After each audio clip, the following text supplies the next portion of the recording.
बारिश की पहली बूंद, एक प्यार की कहानी। आर्या छोटे से गांव में रहती थी, जहां हर रोज की जिंदगी सादगी थी और शांति से भरी थी।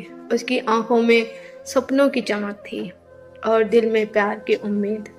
वह अपनी पढ़ाई पूरी करने के लिए एक दिन शहर जाकर बड़ा कुछ करना चाहती, लेकिन अभी के लिए अब वह अपने घर और गांव से जुड़ी थी।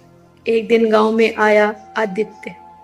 वह शहर में था, एक आर्टिस्ट जो कुछ दिनों के लिए अपने दादा दादी के से मिलने आया था। आदित्य के चेहरे में कुछ उदासी थी, शायद जीवन की भागदौड़ उसे कुछ खोया सा लग रहा, लेकिन उसकी मुस्कान में एक गहराई थी जो दिल को छू जाती थी।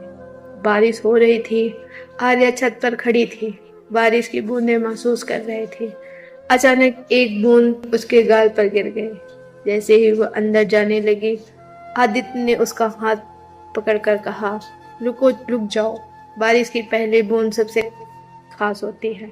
आर्या ने उसके चेहरे को देखा, उसके गहरे गाल, काले बाल, उसकी गर्म मुस्कान, और कुछ पल के लिए सब कुछ थम सा गया। दोनों ने एक दूसरे को देखा, जैसे कोई अनकही बात कही जा रही हो। वो पहली मुलाकात बन गई। उनकी कहानी की शुरुआत एक हर दिन वो मिलते छोटी छोटी बातों से अपनी दुनिया बसाते हैं। आदित्य आर्या के सपनों में को सुनता और आर्या आदित्य के शहर की कहानी सुनती। उनके बीच एक खामोशी थी जो प्यार की भाषा बोलती थी। एक दिन जब बारिश की फिर से आई, आदित्य ने आर्या को गांव के पास पुराने झरने के पास बुलाया। वहां बारिश की बूंदों के बीच उनसे कहा, मैं शहर से हूँ, मेरी जिंदगी जल्दी लौटती है, लेकिन मैं चाहता हूँ कि ये पल, ये प्यार तुम्हारे साथ हमेशा रहे। आर्या की आंखें भीगी थी।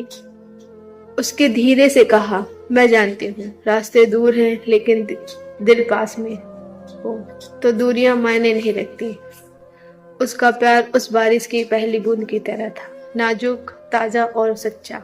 समय बीतता, आदित्य और लौट गया शहर, पर उसका प्यार पत्रों, फोन कॉल्स और सपनों में जिंदा रहा। वे जानते थे कि उनकी कहानी किताबों की तरह नहीं, बल्कि उनके दिलों में हमेशा लिखी गई। तो दोस्तों, कहानी से सीख है, प्यार से दूरी मायने नहीं रखती। जब दिलों की बातें सच्ची हों, छोटी छोटी मुलाकातें, एक साथ बिताए पल और एक दूसरे की खुशी, ख्वाहिश, यही सब असली प्यार है। तो दोस्तों, कहानी अच्छी लगी हो तो लाइक, कमेंट, शेयर जरूर करें। मिलते हैं एक नई कहानी के साथ, तब तक के लिए नमस्कार दोस्तों।